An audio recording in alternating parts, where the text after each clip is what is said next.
orang-orang orientalis yang mereka ingin memburukkan citra Rasulullah sallallahu alaihi wasallam.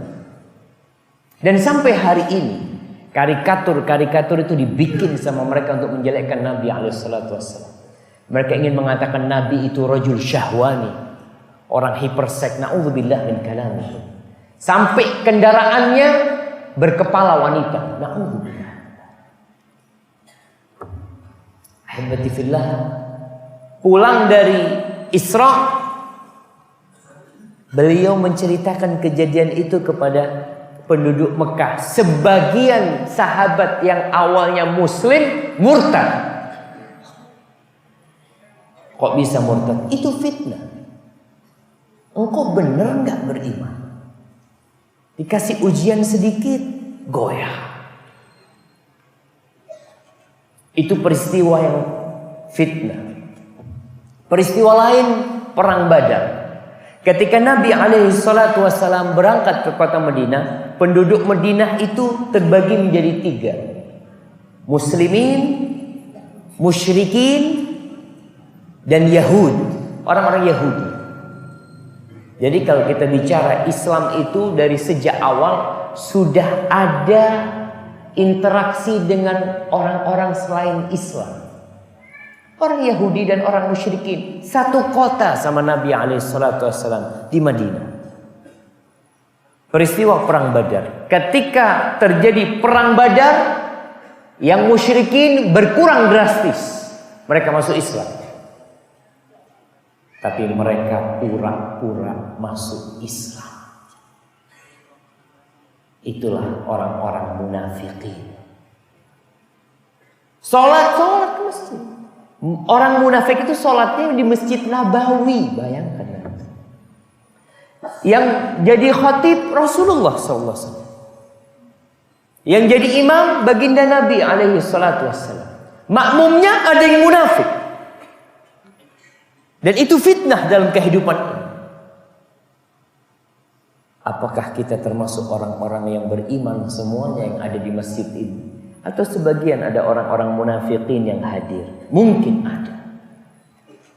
Kalau di masa Nabi alaihissalam ada orang munafik, apalagi di zaman kita. Orang kadang-kala beriman tidak tahu kenapa dia beriman. Kenapa aku beriman? Bapak ibuku muslim, maka aku terpaksa jadi Islam. Tapi kalau ada mungkin orang-orang yang ingin mengajak dia keluar dari Islam, mungkin dia akan keluar. Ahibati fillah. Sampai kapan kita istiqamah? Sampai mati menjaga keimanan ini. Allah mengatakan wa'bud rabbaka hatta ya'tiyakal yaqin. Beribadah engkau kepada Rabbmu sampai kapan? Sampai keyakinan itu datang. Keyakinan itu kematian. Tidak ada orang yang meragukan kematian. Semua bakal mati. Dan orang yang akan mati pun bisa jadi dia difitnah. Sehingga dia tidak mati di atas la ilaha illallah. Jangan dipikir jamaah. Orang yang sholat matinya insya Allah husnul khatimah. Iya, itu harapan. Tapi ada orang-orang yang ketika mati su'ul khatimah. Nabi alaihissalam berdoa. Beliau mengatakan wa a'udzubika ayyatahabbatani syaitanu 'indal maut. Ya Allah, aku berlindung kepadamu jangan sampai setan itu berhasil menyesatkan aku ketika mau mati. Dan yang menjadi ukuran itu bukan sekarang jemaah. Bukan sekarang. Yang akan menjadi standar kita orang baik atau tidak itu kematian. Makanya Allah berfirman, wala tamutunna illa wa antum muslimun. Kalau sekarang rajin sholat, rajin zakat, puasa, tapi akhirnya murtad, nggak ada gunanya. Semuanya akan gugur amalan dia. Diriwayatkan dari Imam Ahmad bin Hanbal. Anak Imam Ahmad cerita. Riwayat ini disebutkan oleh Imam Az-Zahabi, oleh Abu Nuaim dalam kitabnya Hilyah. Dan ada yang meragukan riwayat ini. Tapi kemungkinan terjadinya itu mungkin. Imam Ahmad ketika sekarat, dia itu mengeluarkan kata-kata yang anaknya bingung. Imam Ahmad mengatakan la ba'd, la ba'd, kata dia. Belum, kata Imam Ahmad, belum, kata Imam Ahmad. Orang kadangkala ketika sekarat antara sadar dan tidak sadar. Ketika sadar, ditanya sama anaknya, abata, katanya, anta talhaj bi kalimah, mau keluarkan kata-kata yang kita nggak tahu apa maksudnya. Kata Imam Ahmad, qa'ada syaitan fi zawiyatil bait. Ada setan duduk di ujung rumah. Setan itu mengatakan, futtani ya Ahmad, futtani ya Ahmad. Muhammad, kau selamat dari godaanku. Kau selamat dari godaanku. Apa kata Imam Ahmad? La, belum. Tuh, setan berusaha untuk membuat Imam Ahmad ujub dengan amalnya. Membuat dia bangga dengan amalannya. Lupa kalau semua taufik dari Allah. Kata Imam Ahmad, selama ruh masih di kandung badan belum selesai. Godaan setan itu tetap ada. Para ulama berdalil bahwa setan itu datang pada semua kondisi. Karena memang Rasulullah SAW mengatakan, inna syaitana yahduru ahadakum inda kulli syai'. Setan itu selalu hadir berusaha menyesatkan kalian dalam semua kondisi. Maka apa yang harus kita lakukan? Ya bagaimana kita menjaga keimanan kita. Ma'asyiral ikhwah rahimakumullah. Tentunya istiqamah di zaman yang seperti sekarang. Yang fitnah itu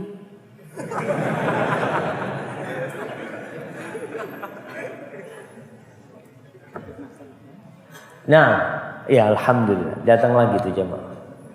Fitnah itu masuk ke dalam rumah kita. Bahkan fitnah itu ada di kantong HP antum, di kantong antum. Makanya kenapa panitia mengatakan jamaah tolong jangan sibuk foto.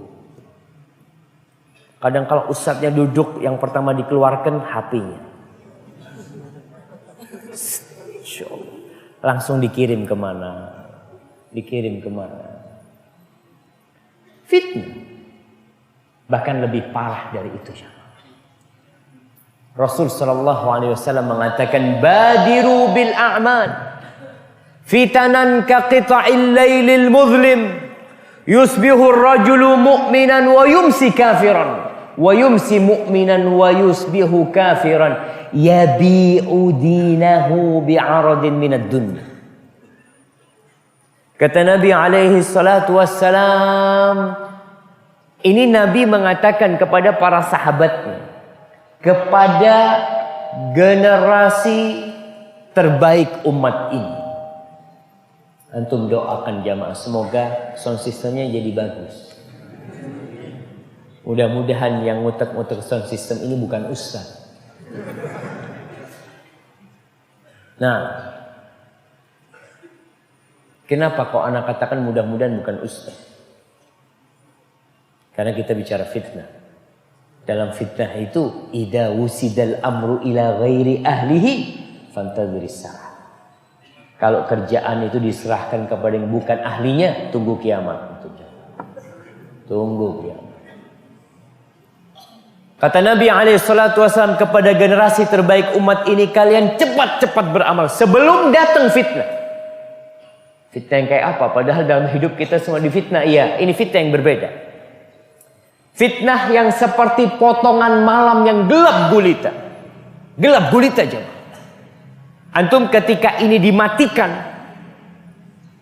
dan tidak ada lampu di luar, di dalam, dan tidak ada yang membawa HP atau senter, maka antum akan lihat orang kebingungan mau kemana. Gak jelas. Bagaimana kalau antum ada dalam sebuah kamar yang di situ ada ular, ada kalajengking, ada berbagai macam hewan berbisa. Tahu-tahu lampunya mati. Bagaimana antum akan melangkah kalau antum nggak punya cahaya untuk melangkah? maka antum akan diam atau antum akan digigit oleh binatang berbisa.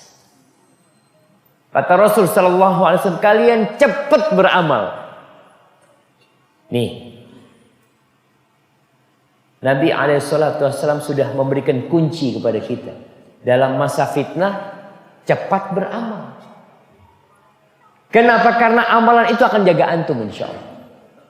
Orang yang memiliki amalan yang rutin dia amalkan, insyaallah dijaga sama Allah Subhanahu wa taala.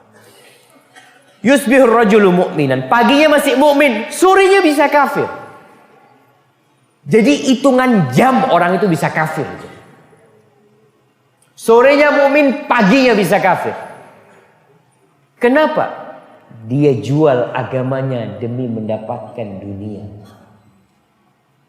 Dan kita lihat orang-orang Islam yang menjual agamanya. Dia tidak membela umat Islam. Dia membela orang-orang non-muslim. Kenapa kau lakukan itu? Ya bi'udinahu. Dia jual agama. Gak ada urusan buat dia. Dan itulah fitnah yang dikatakan oleh Rasul sallallahu alaihi wasallam. Karena besarnya fitnah ini jemaah. Dan beratnya orang istiqomah di masa fitnah ini, tiap hari kita disuruh berdoa mengatakan ihdinas siratal mustaqim. Ya Allah, tunjukkan kepada kami siratal mustaqim. Siratal mustaqim itu jalannya siapa? Siratal ladzina an'amta alaihim. Ya Allah, jalan orang-orang yang kau berikan nikmat kepada mereka. Ketika ayat ini turun, siapa orang yang mendapatkan nikmat? Para sahabat Nabi. Mereka yang mendapatkan nikmat dari Allah Subhanahu wa taala. Nabi-nabi dan orang-orang soleh. Jalan mereka ghairil maghdubi alaihim waladdallin. Bukan jalan orang-orang yang dimurkai oleh Allah. Siapa orang-orang yang dimurkai oleh Allah? Orang yang tahu kebenaran lalu tidak mengamalkannya. Kita udah berapa lama ngaji, tapi berapa banyak kita tidak mengamalkan. Tuh. Waladdallin, dan bukan jalan orang-orang yang tersesat. Siapa orang-orang tersesat? Orang yang memang nggak tahu jalan dia. Yang penting dia beribadah. Yang penting dia beragama. Benar nggak tahu. Yang penting anak punya niat kebaikan. Jangan seperti orang-orang Yahudi yang tahu kebenaran kemudian mereka tidak mengikutinya. Dan jangan pula seperti orang-orang Nasara yang mereka tersesat tidak mengetahui kebenaran itu di mana. Sehingga mereka mengatakan Tuhan itu tidak. Tersesat orang. Makanya tatkala ada seorang juara cepat tepat Alkitab. Juara cepat tepat Alkitab di Malang. Di Malang itu ada sekolah teologi. Ini orang juara cepat tepat Alkitab. Dia masuk Islam, dia berangkat haji. Ana berjumpa dengan dia. Ana bertanya, "Bang, abang yang buat tertarik sama Islam itu apa?" Ustaz, ana baca surat Al-Ikhlas.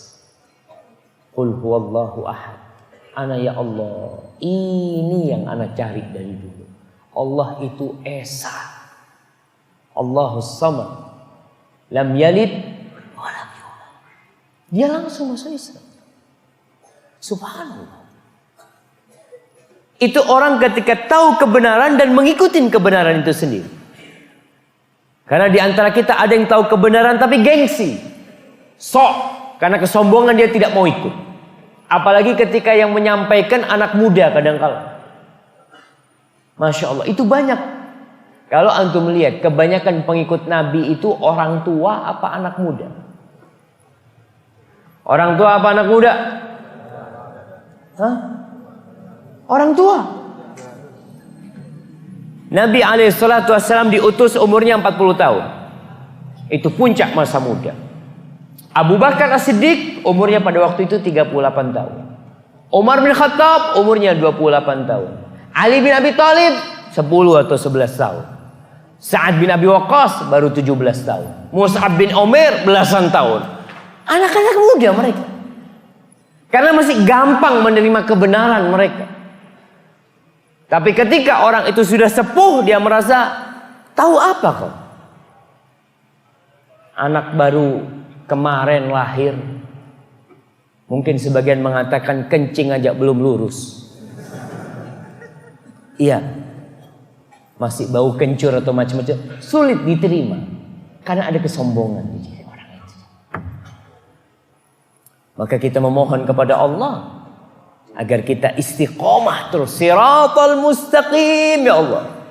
Jalan menuju surga Islam yang benar sampai menuju surga Allah Subhanahu wa taala. Ummu Salamah radhiyallahu taala anha pernah ditanya oleh seorang tabi'in, "Ya ummul mukminin, wahai ibunda orang-orang beriman, kalau Nabi di rumah sallallahu alaihi wasallam, apa sih yang banyak beliau baca? Apa sih yang banyak beliau baca? Nabi nih." Kata Ummu Salamah, dia mengatakan, "Kana aktsaru du'aihi ya muqallibal qulub, tsabbit qalbi 'ala din." Doa yang banyak dibaca Nabi ketika di rumahnya Ummu Salamah. Tentunya insya Allah di rumah istri yang lain beliau banyak baca doa ini. Ini Nabi jemaah. Nabi berdoa, "Ya muqallibal qulub, wahai yang membolak-balikkan hati, tsabbit qalbi 'ala din, tetapkan hatiku di atas agama." Nabi minta itu. Apalagi kita, apalagi seorang ustadz, apalagi seorang kiai. Ana benar-benar sedih jemaah ketika dengar ada lulusan pesantren murtad. Bayang, lulusan pesantren tidak peduli dengan Islam. Ada apa? Inilah rahasia doa Rasul sallallahu alaihi wasallam. Ummu Salamah bingung. Dia menanyakan, kenapa yang banyak dibaca Nabi itu ya muqallibal qulub tsabbit qalbi 'ala din. Jamaah, coba anda mau dengar dari semua di sini. Antum hafal enggak doa itu? Coba anak, ya muqallibal qulub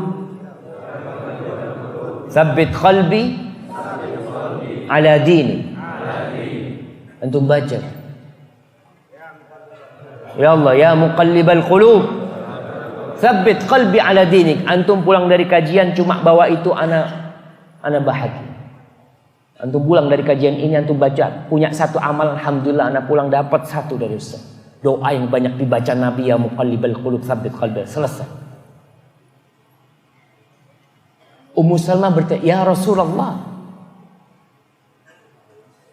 mali aktsari du'aika ya muqallibal qulub tsabbit qalbi." Kenapa sih doamu itu yang paling banyak kok ya muqallibal qulub? Kenapa? Ada apa? Kata Nabi alaihi salatu wassalam, "Ya Umma Salamah, innahu laisa adamiyun illa wa qalbuhu baina usbu'aini min asabi'illah yuqallibuha kaifa yasha." Kata Nabi alaihi salatu wassalam, tidak ada satu dari hamba kecuali hatinya berada di antara dua jari-jari Allah. Allah bolak-balikan sekehendak dia. Insya, kalau Allah mau, Allah jadikan orang itu aqamah mustaqim. Wa man syaa azab. Yang Allah inginkan dia terpeleset, menyeleweng, menyimpang, Allah jadikan dia menyeleweng. Fatala Mu'ad, lalu Mu'ad membaca firman Allah di surat Ali Imran. Rabbana la tuzigh qulubana ba'da idh hadaitana wa hab lana min ladunka rahmah innaka antal wahhab. Ahibati fillah,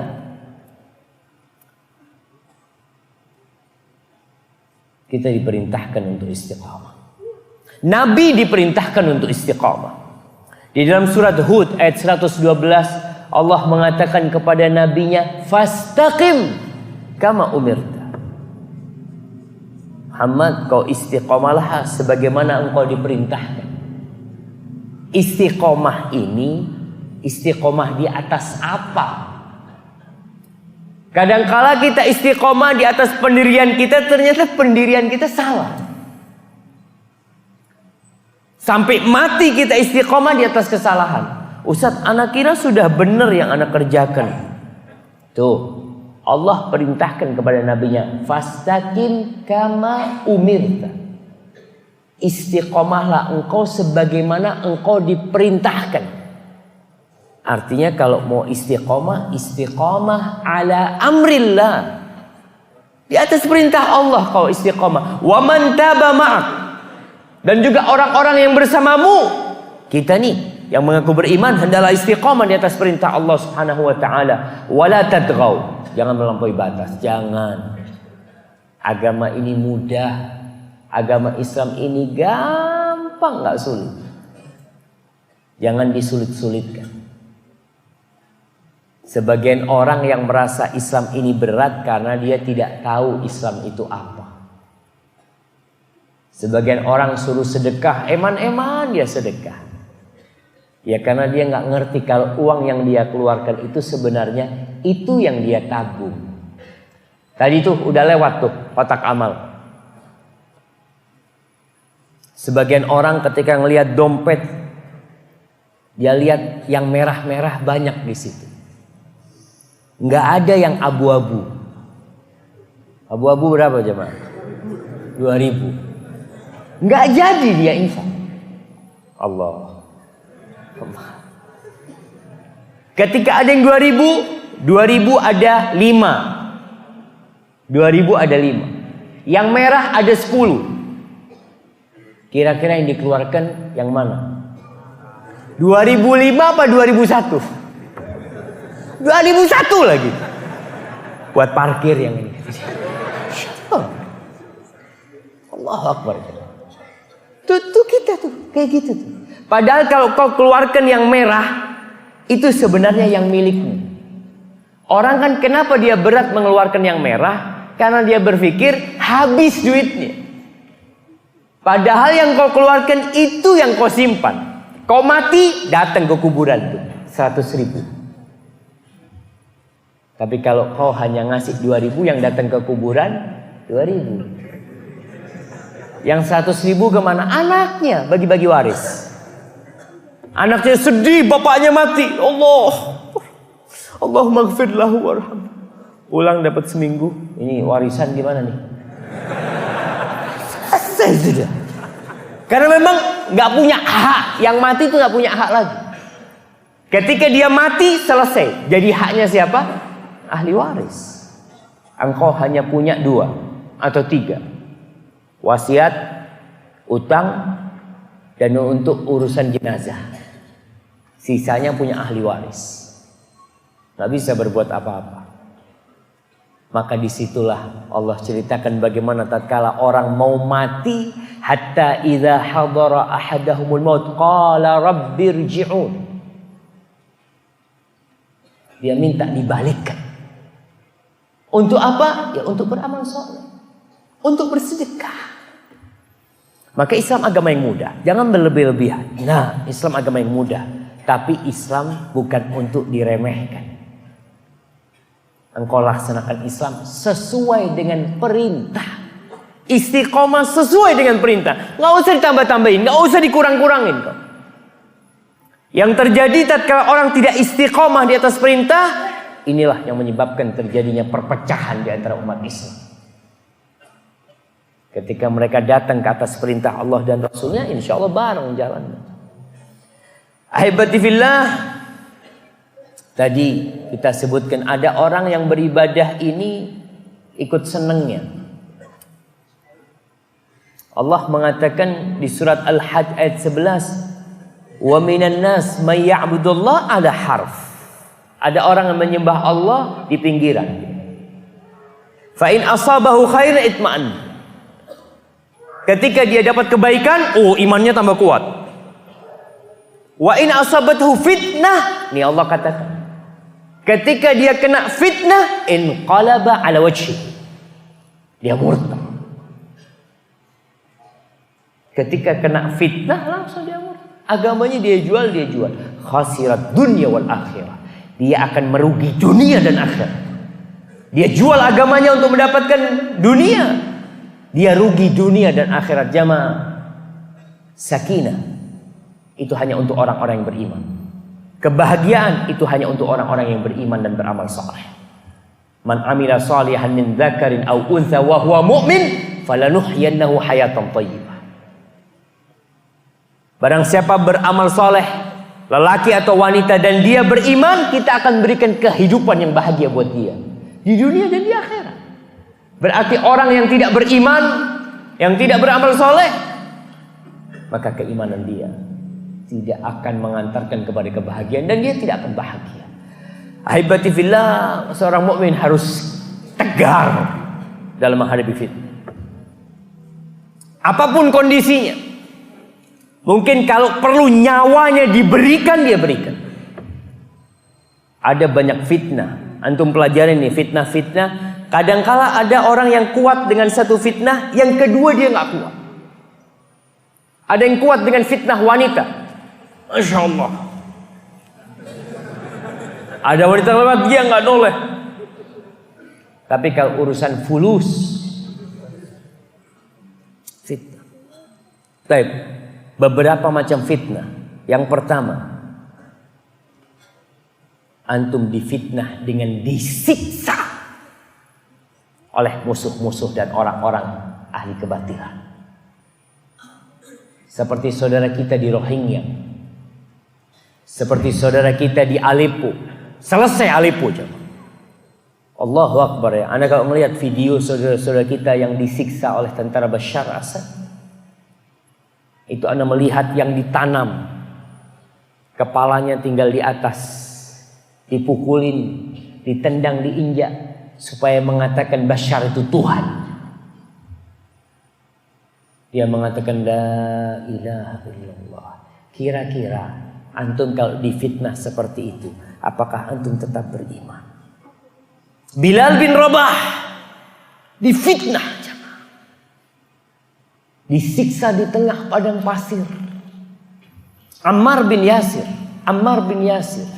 disiksa dan dia melihat bapak dan ibunya dibantai oleh orang-orang kafir. Allahu Akbar. Ammar tidak tahan sehingga dia mengeluarkan ucapan kekufuran karena terpaksa. Ketika dibebaskan Ammar, dia mendatangi Rasulullah sallallahu alaihi wasallam mengatakan, halaktu ya Rasulullah, aku sudah hancur, kata dia. Aku mengucapkan kata-kata yang enggak benar. Maka turun firman Allah, illa man ukriha wa qalbuhu mutmainnun bil iman. Kecuali orang yang dipaksa sedangkan hatinya penuh dengan keimanan, itu enggak membahayakan dia. Maka jemaah, itu fitnah yang pertama. Antum lihat, sebagian orang itu murtad bukan karena disiksa, tapi karena ditawarin fulus. Ini fitnah yang kedua. Kalau tadi disiksa oleh musuh-musuh, oleh orang-orang yang sesat, yang kedua fitnah itu fitnah nafsu dan syahwat. Dan bayangkan orang-orang kafir itu datang kepada Rasul sallallahu alaihi wasallam. Dia datang. Dia mengatakan, ya Muhammad alaihi salatu wassalam, kalau engkau ingin perempuan, kita akan nikahkan engkau dengan 10 wanita paling cantik di Mekah. Orang-orang sekarang difitnah, dikasih perempuan yang awalnya imannya tegar, nggak apa-apa kan anak menikahi, kata dia. Siri, kata dia, nggak apa-apa. Sahih jemaah.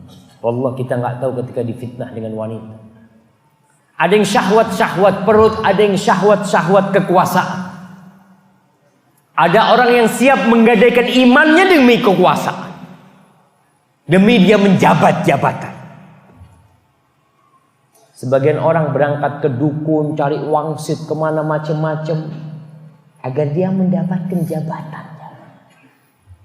Ada yang harus mengorbankan anaknya jadi tumbal, macam-macam dia lakukan. Untuk apa? Untuk jabatan, dan itu fitnah. Kemudian yang ketiga, fitnah yang berat buat kita. Kita melihat negeri-negeri yang modern, negeri-negeri yang maju, sedangkan mereka itu kafir. Itu umat Islam terfitnah. Gimana, kata dia? Ini orang kafir, tapi modern. Apa yang menyebabkan mereka itu maju negerinya? Kadangkala sebagian tokoh umat Islam, ulama-ulama umat Islam dari Indonesia, belajarnya ke Kanada, ke McGill. Ini fitnah. Kenapa? Dia berpikir, kok bisa negara itu maju? Kalau engkau belajar ke McGill atau ke Sorbonne atau ke Chicago, kau belajar teknologi, pulang bawa teknologi, nggak apa-apa. Tapi kau belajar ke Chicago, pulang bawa Islam Chicago. Ternyata Islam di sana lebih keren, jemaah. Masya Allah. Gurumu siapa? Guruku fulan. Yang ada yang Yahudi, guruku. Ada yang Nasrani, ada yang Buddha, macam-macam. Terus kau dapat Islam dari mereka? Iya. Ternyata Islamnya lebih bagus. Dan itu yang sedang digalakkan sama Amerika. Amerika itu membuat model Islam yang dia ingin terapkan di semua negeri Islam. Islam itu namanya Islam liberal. Itu yang mereka ingin terapkan. Orang-orang ini terpengaruh. Dia melihat tuh orang-orang Amerika, Eropa, ketika meninggalkan agamanya, ketika agama untuk di masjid aja, untuk di gereja aja, buat mereka itu, mereka bisa maju. Agama ini termasuk rantai-rantai dan belenggu yang membuat umat Islam tidak maju. Itu fitnah. Dan tidak sedikit loh kita lihat. Orang-orang yang ya levelnya profesor, doktor ya, orang-orang tenaga-tenaga ahli, ilmuwan-ilmuwan yang dia itu memandang negeri-negeri ini sebagai negeri yang maju dan mereka meninggalkan agamanya. Berarti kita umat Islam kalau meninggalkan Islam kita akan maju. Ini pemandangan yang salah. Kenapa kok salah? Karena beda agamanya. Agama yang ada di sana memang menghambat kemajuan, sedangkan Islam tidak. Islam menyuruh kau maju, sedangkan di sana dihambat. Maka terpaksa ada pemberontakan kepada rijaluddin, kepada tokoh-tokoh agama di sana. Karena dianggap agamanya tidak benar, agama sesat yang di sana. Ada seorang ustadz dari Madinah. Dia ke Eropa, dia ke Amerika apa ke Eropa, anda lupa. Dia cerita sama kita di kelas. Ketika itu ana bawa kursi, ana duduk di gereja terbesar yang ada di kota itu. Ana duduk hari Ahad. Ana mau hitung berapa orang yang masuk gereja. Hari Ahad. Ternyata nggak sampai 10 orang. Berarti memang orang sana sudah tidak beragama. Tidak sampai 10 orang. Makanya kalau kita lihat teman-teman kita yang ada di Eropa, mereka melihat banyak gereja dijual. Karena memang agamanya nggak laku dipakai. Bertentangan dengan ilmu. Sedangkan Islam, subhanallah, awal ayat yang turun kepada Nabi kita Muhammad sallallahu alaihi wasallam apa? Iqra bismi rabbikal ladzi khalaq. Khalaqal insana min 'alaq. Iqra wa rabbukal akram. Alladzi 'allama bil qalam. 'Allamal insana ma lam ya'lam. Islam itu agama ilmu, jemaah. Kita disuruh berilmu, fadhol. Tapi yang jadi masalah kita yang ditiru dari barat itu apa ilmunya, apa potongan rambutnya. Anak-anak muda sekarang yang ditiru dari orang-orang Amerika sebagai negara adidaya sekarang. Apa yang ditiru sama mereka? Teknologi mereka. Anak-anak muda muslim, Masya Allah. Yang ditiru itu potongan rambutnya. Yang ditiru itu bajunya. Bajunya yang ditiru. Antum melihat anak-anak muda yang suka pakai baju hitam. Hitam, gambarnya tengkorak. Di belakang ada gambarnya lidah keluar. Dengan tulisan yang ana nggak paham tulisan itu. Kayak gitu yang ditiru dari barat. Dan itu fitnah. Karena anggapan dia ini yang menyebabkan kemajuan, jemaah. Padahal barat itu maju bukan dengan anak-anak muda kayak gitu, jemaah. Dan itu fitnah sekali lagi. Dan banyak tokoh-tokoh ya di masyarakat yang mereka mengabaikan agama karena melihat orang-orang barat kenapa kok maju seperti itu. Di surat Ali Imran ayat 196, 97 dan 98. Allah mengatakan kepada Nabi kita Muhammad alaihi salatu wassalam, la yaghurrannaka taqallubul ladzina kafaru fil bilad. Kau itu jangan sampai tertipu dengan gerakan orang-orang kafir di negeri-negeri itu. Allah berikan kekayaan, Allah berikan kesuksesan kepada mereka, jangan kau tertipu sama mereka. Mata'un qalil, itu kenikmatan yang sedikit jemaah. Tsumma ma'wahum jahannam wa bi'sal mihad. Kemudian tempat mereka terakhir di neraka jahanam, dan itu seburuk-buruknya tempat kembali. Bayangkan. Lakinil ladzina taqaw rabbahum, tapi orang-orang yang bertakwa, lahum jannatun tajri min tahtiha al-anhar, bagi mereka surga yang mengalir di bawah mereka sungai-sungai mereka. Ahibati fillah. Itu fitnah yang keberapa? Yang ketiga. Sebelum yang keempat, masih dalam yang ketiga, Umar bin Khattab radhiyallahu taala anhu pernah masuk ke rumah Nabi alaihi salatu wassalam. Dalam hadis riwayat Bukhari Muslim, dan Nabi tidur di atas tikar. Di atas tikar langsung. Antara punggungnya dengan tikar nggak ada alas. Maka ketika bangun, kata Umar bin Khattab radhiyallahu taala anhu, "Fara'aitu atharal hasiri fi jambihi fabakaitu."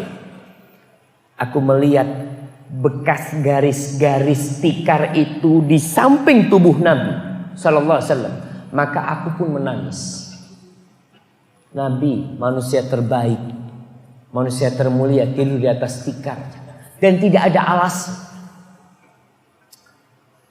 Ketika Umar radhiyallahu taala anhu menangis, Nabi bertanya, "Ma yubkik ya Umar? Apa yang menyebabkan kau nangis wahai Umar?"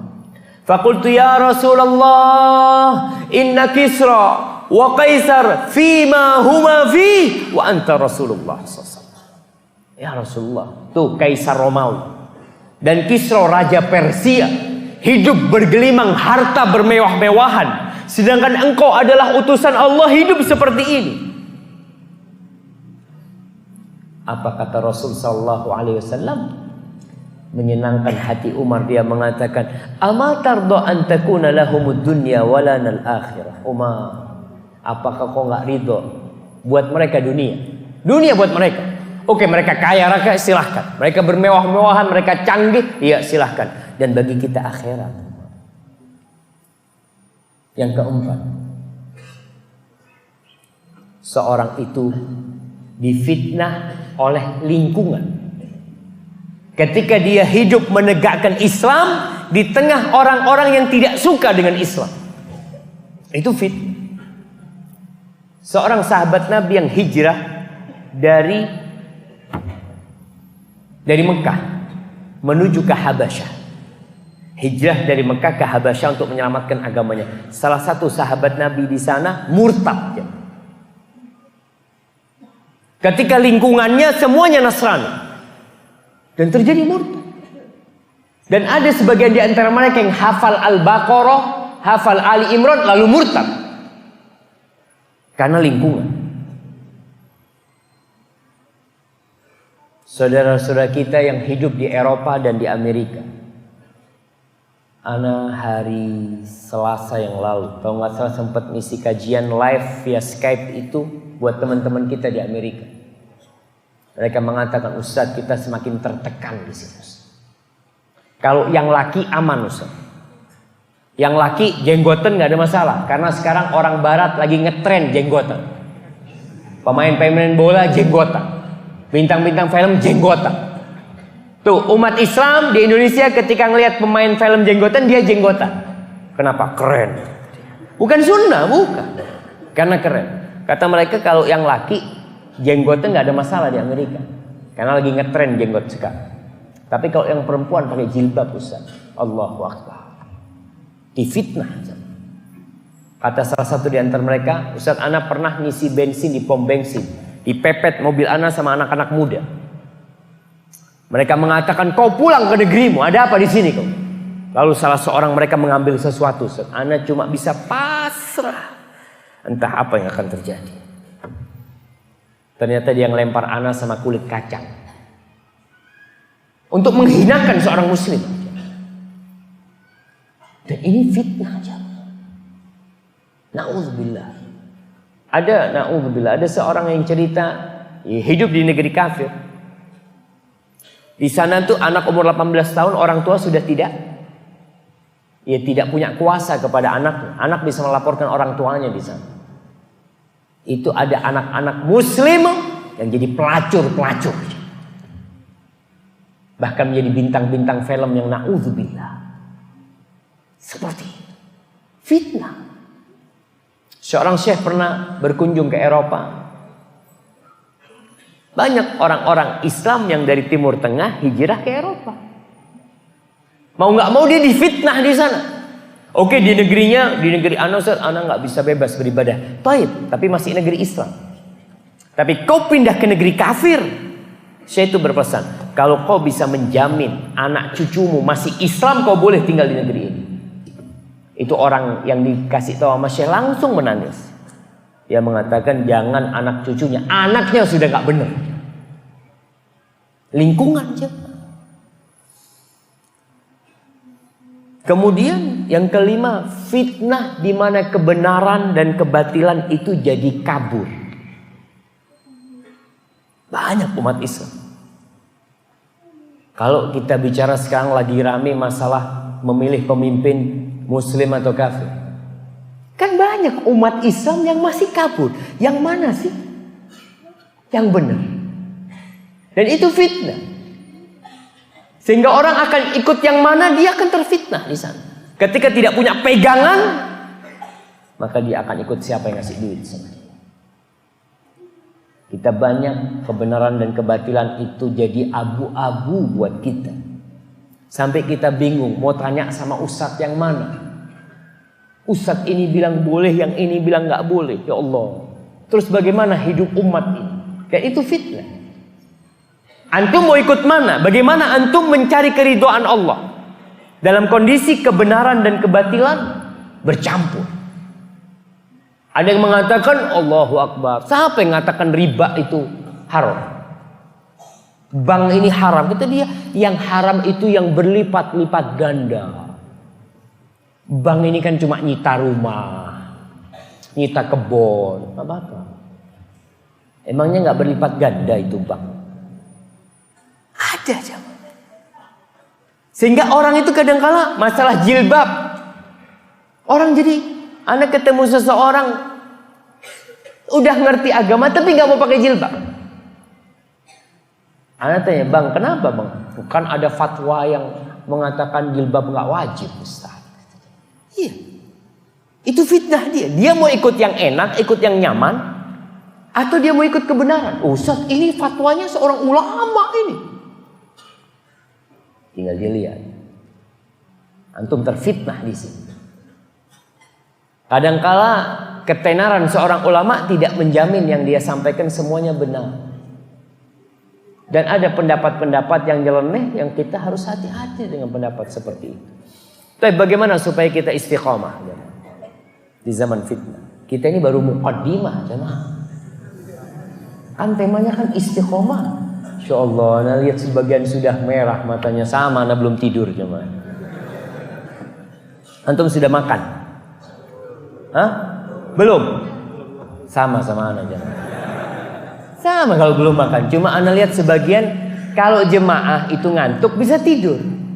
Sebagian itu dengarkan sambil khusyuk tidur. Tapi ustadz yang ngantuk nggak bisa tidur. Mau tidur gimana ustadz? Iya. Bagaimana kiat-kiat supaya kita istiqomah di zaman fitnah ini? Yang pertama, ikhlas. Tumbuhkan keikhlasan dalam diri antum. Bahwa yang menjadi ambisi antum itu Allah. Besok tema kita I miss you insyaallah. Allah yang kita jadi. Semua hidupku, inna salati wa nusuki wa mahyaya wa mamati, bukan buat siapa-siapa, tapi lillahi rabbil alamin. Hidupku bukan buat atasanku, bukan. Hidupku bukan buat siapa saja, tapi hidupku untuk Allah. Kenapa? Karena Dia yang ngasih aku hidup, bukan kalian yang ngasih aku hidup. maka ikhlas lillahi ta'ala, Allah akan jaga. Allah berfirman di surat Al-Qasas ayat 83. Allah mengatakan tilkad darul akhiratu naj'aluha lilladzina la yuriduna 'uluwan fil ardi wala fasadan wal 'aqibatu lil muttaqin. Tuh kehidupan akhirat buat siapa? Buat orang-orang yang ikhlas. Orang yang tidak ingin merusak di muka bumi. Orang yang tidak ingin kekuasaan di muka bumi. Orang yang tidak ingin ketenaran. Buat orang-orang yang bertakwa. Akhirnya itu kehidupan yang sebenarnya untuk orang-orang yang bertakwa. Maka jaga niat antum.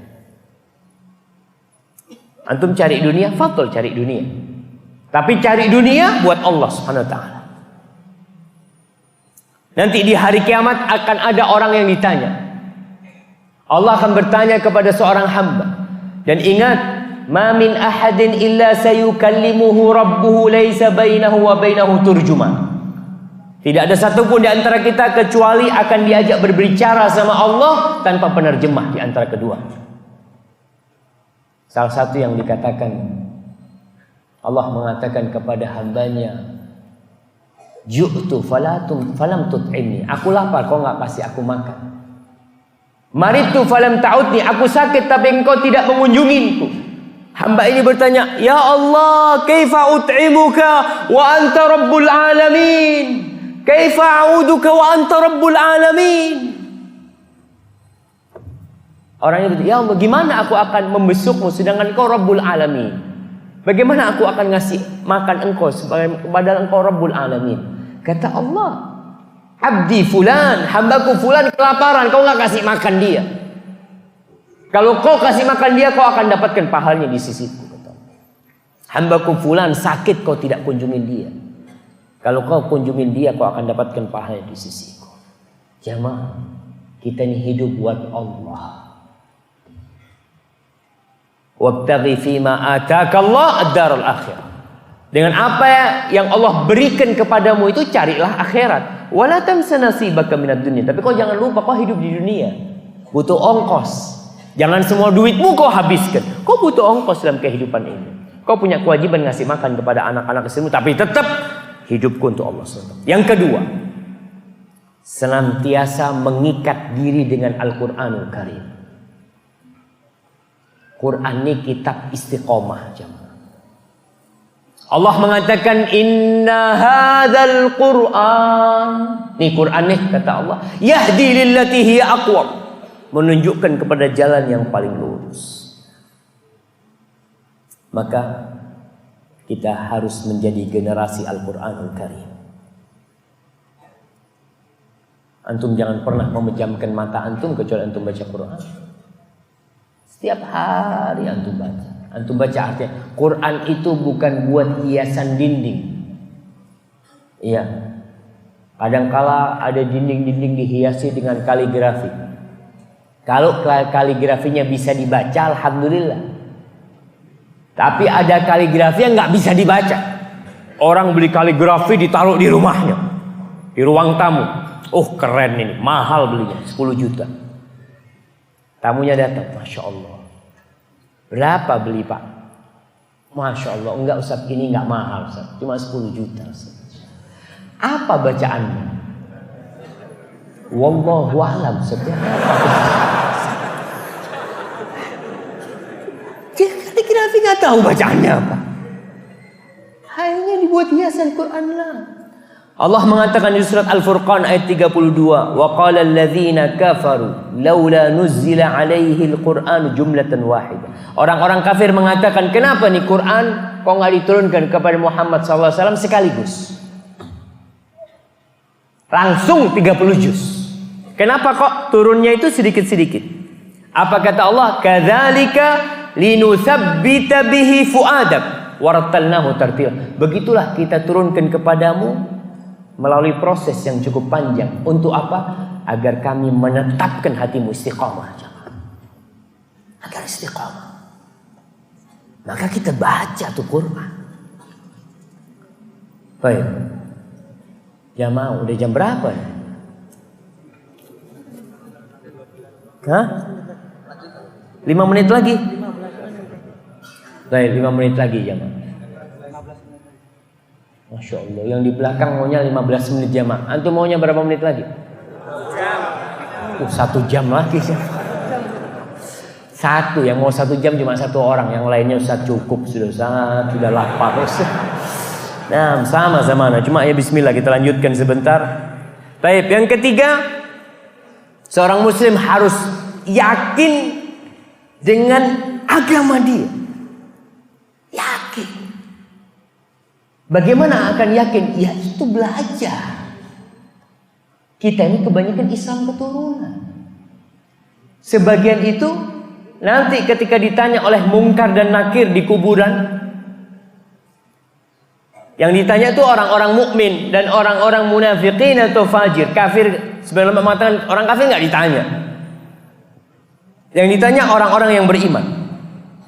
Tapi sebagian mengatakan semua, artinya orang yang mengaku Islam akan ditanya dalam kuburan. Akan ditanya, man rabbuk? Siapa Rabbu? Allah.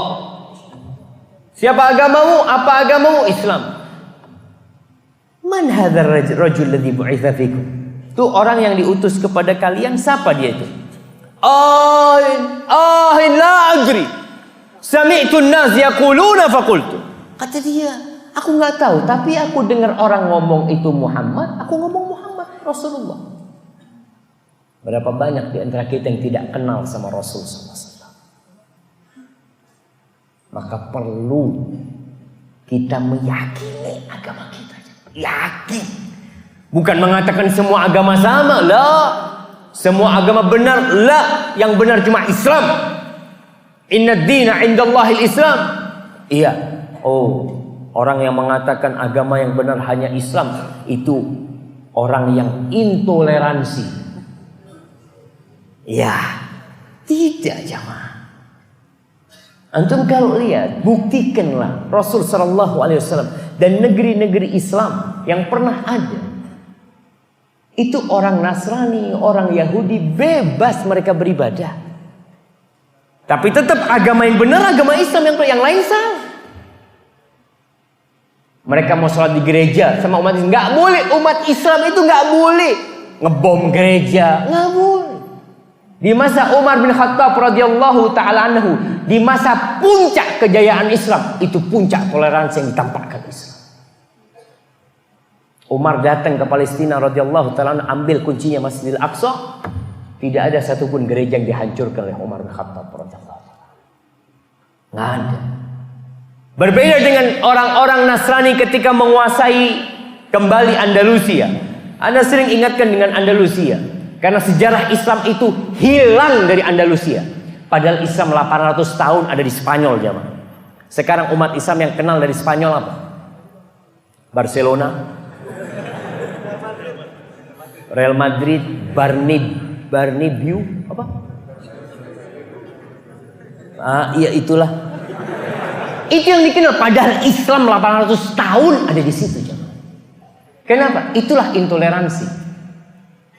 Ketika orang Nasrani menguasai kembali Andalusia, tidak disisakan satu pun orang Islam. Satu orang Islam tidak ada. Nggak boleh hidup di negeri mereka. Tapi ketika Islam menguasai Andalusia, orang Nasrani bebas beribadah di Andalusia, di Spanyol. Maka inna dina indallahil Islam. Bukan berarti kita menzalimi orang kafir. Lah, kita tidak menzalimi orang kafir. Hak mereka kita berikan. Tapi tetap agama yang diterima oleh Allah Islam. Kemudian yang keempat, membaca perjalanan hidup ulama salaf. Antum belajari. Khususnya sirahnya itu sirah para nabi. Antum lihat bagaimana nabi-nabi. Nabi Zakaria kepalanya itu dipenggal, dihadiahkan kepada seorang pelacur. Gara-gara apa? Gara-gara Nabi Yahya Gara-gara Nabi Yahya ini melarang raja untuk menikahi keponakannya sendiri. Nggak boleh dalam syariat. Akhirnya perempuan ini godain raja, dia mengatakan, aku mau kau menikahi aku, dengan catatan kepalanya Yahya kau bawa. Dibawa kepalanya Nabi Yahya. Dalam menegakkan kebenaran mereka baca sejarah mereka. Nabi Zakaria katanya digergaji kepalanya. Nabi Isa alaihissalam dikejar-kejar, bahkan akan dibunuh oleh siapa? Oleh orang-orang Roma dan oleh orang-orang Yahudi. Tapi Allah menyelamatkan Nabi Isa alaihissalam dan mengangkat. Tuh, antum baca sejarah para nabi, Nabi Nuh alaihissalam, Nabi Lut alaihissalam, dan Nabi Ibrahim alaihissalam, nabi-nabi yang lainnya. Kemudian yang kelima, belajar ilmu agama, belajar ilmu. Karena ilmu ini membuat antum jadi tahu mana yang hak dan mana yang batil. Nabi tiap hari berdoa minta Allahumma inni as'aluka ilman nafi'an. Tiap hari. Kita kadang-kadang nggak minta. Datang kajian jarang-jarang. Ustaz, kan tidak wajib kajian, Ustaz. Iya. Tapi di zaman fitnah ini, apa ilmumu cukup untuk menghadapi fitnah itu? Menuntut ilmu itu wajib bagi setiap muslim. Kalau kau sudah merasa cukup ilmumu, fadhal. Tapi kau belum punya ilmu, datang. Seorang profesor dalam bidang kimia, tetap dia itu awam dalam bidang agama. Dia tetap punya kewajiban menuntut ilmu. Seorang doktor di teknik sipil, dia ilmunya cuma teknik, tetap dia punya kewajiban belajar agama. Belajar agama yang benar. Agama yang benar itu kata Imam Syafi'i, qala Allah, qala Rasul. Ilmu itu firman Allah dan sabda Rasulullah sallallahu alaihi wasallam, dan pemahaman salafus saleh, dan yang terakhir doa. Antum banyak-banyak berdoa. Minta kepada Allah SWT ketetapan di hatinya, ya muqallibal qulub, Rabbana la tuzigh qulubana ba'da idh hadaitana, dan doa-doa yang lainnya. Mudah-mudahan dengan cara seperti itu kita istiqamah. Para jamaah, antum jangan dekat-dekat fitnah. Jangan dekat-dekat fitnah. Setelah antum sudah langkah-langkah itu diambil, antum jangan mendekati fitnah. Salah satunya orang buka situs-situs yang tidak benar, yang ada pemikiran-pemikiran nyeleneh. Anak kepingin lihat apa sih dalilnya yang membolehkan LGBT. Mereka punya dalil. Oh iya, ada dalilnya. Bahkan seorang profesor ahli tafsir, profesor ahli tafsir membolehkan homo dan lesbi di Jakarta. Punya dalil, punya dalilnya. Ketika antum lihat-lihat kayak gitu, buka-buka, apa sih? Loh, ternyata bisa diterima dalilnya. Oh, kena. Jangan buka, pokoknya yang antum tidak punya ilmu, antum tuntut ilmu. Hal-hal yang antum tidak punya ilmunya, tidak perlu antum ikut-ikutan di sana. Biarkan ulama yang membantah. Ada yang mengatakan semua agama sama, ada dalilnya. Dalam Al-Quran dalilnya. Ada yang mengatakan umpamanya sholat itu untuk mengingat Allah. Ini ada seorang dosen nggak sholat, punya dalil, ada dalilnya. Dia mengatakan Allah berfirman, aqimis sholata lidzikri. Dirikan sholat untuk mengingatku. Sholat ini hanya sarana. Tujuannya adalah zikrullah. Kalau sudah ingat Allah, buat apa sholat? Anak-anak muda yang masih kosong jamaah, baca kayak gitu, dengar kayak gitu, langsung. Bahkan beberapa kampus itu di Indonesia, kampus-kampus yang notabene Islam, mereka bikin acara apa buat mahasiswa baru itu? Ospeknya ditulis, Anda masuk di area bebas Tuhan. Nah, antum jangan deket-deket. Antum jangan deket-deket, antum fokus seperti yang tadi. Sebentar lagi kita akan mati. Mudah-mudahan dengan cara seperti itu kita mati husnul khatimah, meninggalkan hal-hal yang membahayakan kita. Hadza wallahu a'lam bissawab. Wassallallahu ala nabiyyina Muhammadin wa ala alihi wasallam.